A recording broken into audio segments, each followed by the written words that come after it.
வணக்கம் நண்பர்களே.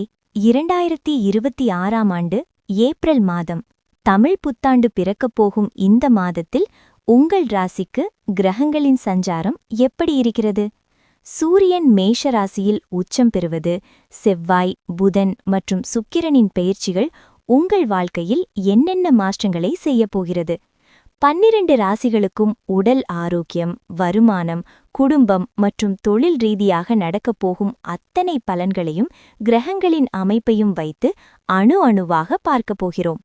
இந்த வீடியோவை முழுமையாக பாருங்கள், ஏனென்றால் உங்கள் ராசிக்கான பரிகாரத்தோடு இந்த மாதத்தை எப்படி வெற்றிகரமாக மாற்றலாம் என்பதையும் சொல்லப் போகிறேன். வாங்க வீடியோக்குள்ள போலாம். நமது VR தமிழ் ஆஸ்ட்ரோ சேனலை முதன்முறையா பார்க்கறீங்கன்னா மறக்காம சப்ஸ்கிரைப் பண்ணிக்கோங்க. மேஷம். மேஷராசி அன்பர்களே, இந்த மாதம் சூரியன் 12இல் இருப்பதால் திட்டமிடாத பயணங்கள் வந்து உடல் சோர்வை தரும். ஆனால் ஏப்ரல் 14க்கு பிறகு சூரியன் உங்கள் ராசிக்கு வருவதால் முகம் பிரகாசமாகும், நிர்வாகத் திறமை கூடும். செவ்வாய் 12இல் இருப்பதால் வெளிநாட்டு தொடர்புகள் மூலம் லாபம் உண்டு.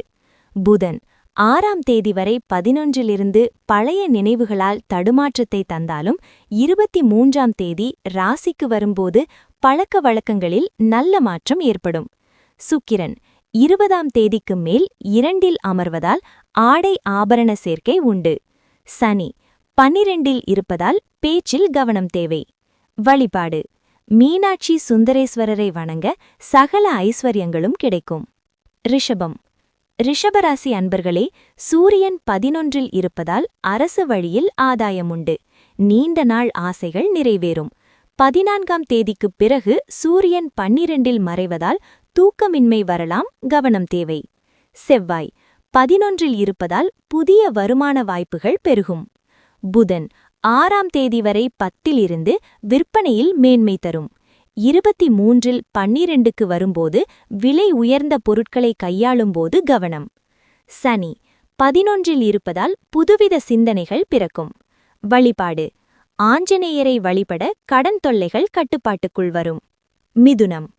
மிதுன ராசி அன்பர்களே, சூரியன் 10இல் இருப்பதால் புதிய வேலை தேடுபவர்களுக்கு நல்ல வாய்ப்பு அமையும். தந்தையிடமிருந்த கருத்து வேறுபாடுகள் நீங்கும். செவ்வாய் 10இல் இருப்பதால் கடினமான பணிகளையும் எளிதாக முடிப்பீர்கள். புதன் 23ஆம் தேதி 11க்கு வரும்போது விவசாய பணிகளில் மேன்மையுண்டாகும். சுக்கிரன் 20ஆம் தேதிக்கு மேல் 12இல் மறைவதால் உயர் அதிகாரிகளிடம் விவாதங்களை தவிர்க்கவும். சனி 10இல் இருப்பதால் விலை உயர்ந்த பொருட்கள் சேரும். வழிபாடு: நடராஜரை வழிபட உடலில் உள்ள பிணிகள் நீங்கும். கடகம்.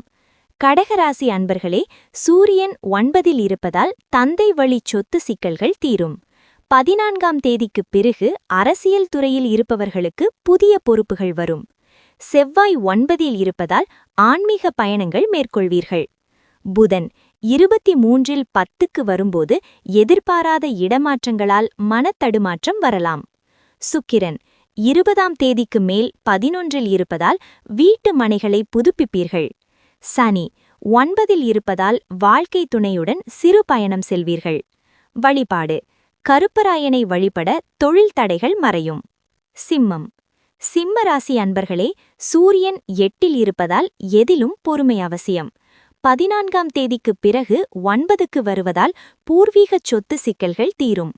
செவ்வாய் 8இல் இருப்பதால் அவசர முடிவுகளை தவிர்க்கவும்.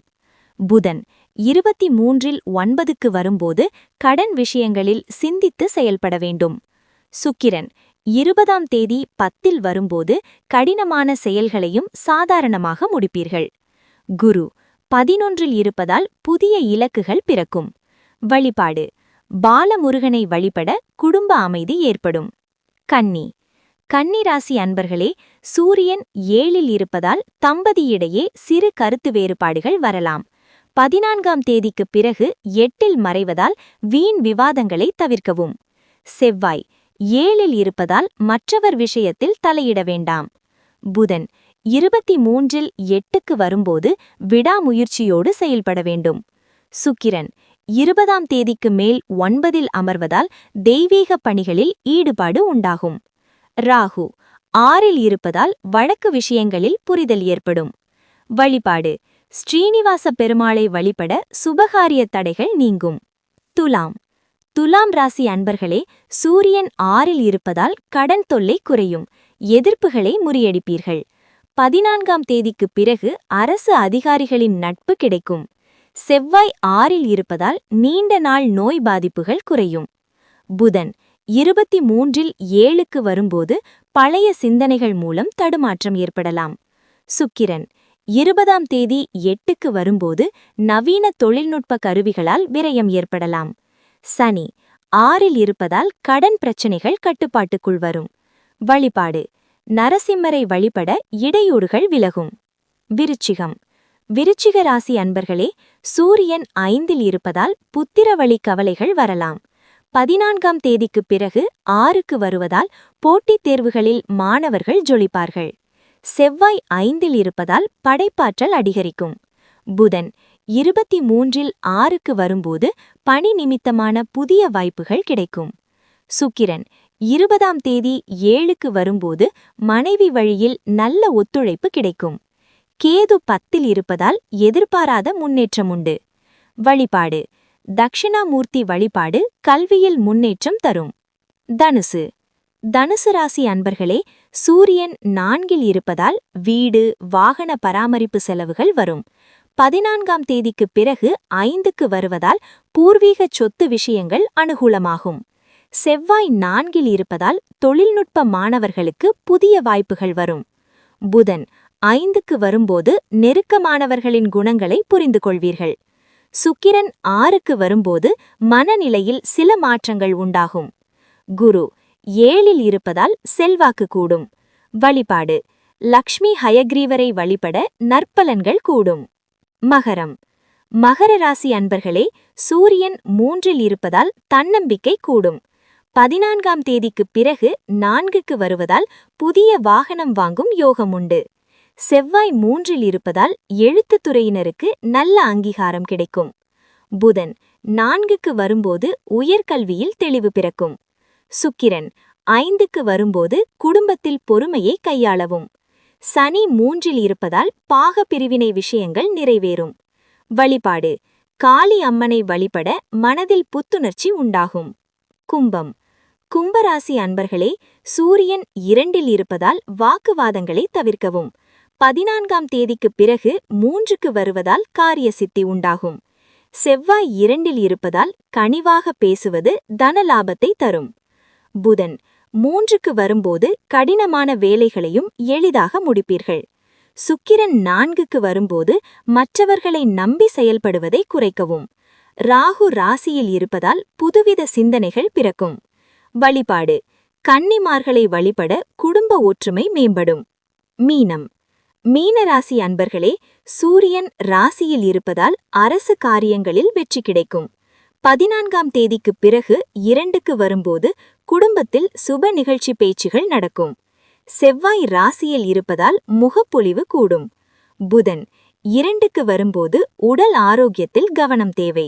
சுக்கிரன் 3க்கு வரும்போது உங்கள் மறைமுக திறமைகளை வெளிப்படுத்துவீர்கள். கேது 6இல் இருப்பதால் மாற்று மருத்துவ முறைகள் கை கொடுக்கும். வழிபாடு: கோமாதாவை வழிபட முயற்சிகளில் வெற்றி கிடைக்கும். நண்பர்களே, இந்த ஏப்ரல் மாதம் 12 ராசிகளுக்கும் எப்படி அமையப்போகிறது என்று விரிவாக பார்த்தோம். இந்த வீடியோ உங்களுக்கு பயனுள்ளதாக இருந்திருக்கும் என்று நம்புகிறேன். உங்கள் ராசி எது என்பதை மறக்காமல் கமெண்ட் செய்யுங்கள். தினமும் இதுபோன்ற துல்லியமான தகவல்களுக்கு நித்ரா காலண்டர் செயலியை டவுன்லோட் செய்து பயன்படுத்துங்கள். மீண்டும் ஒரு பயனுள்ள வீடியோவில் சந்திப்போம். இது உங்கள் VR தமிழ் ஆஸ்ட்ரோ. நான் உங்கள் வினோத். நன்றி, வணக்கம்.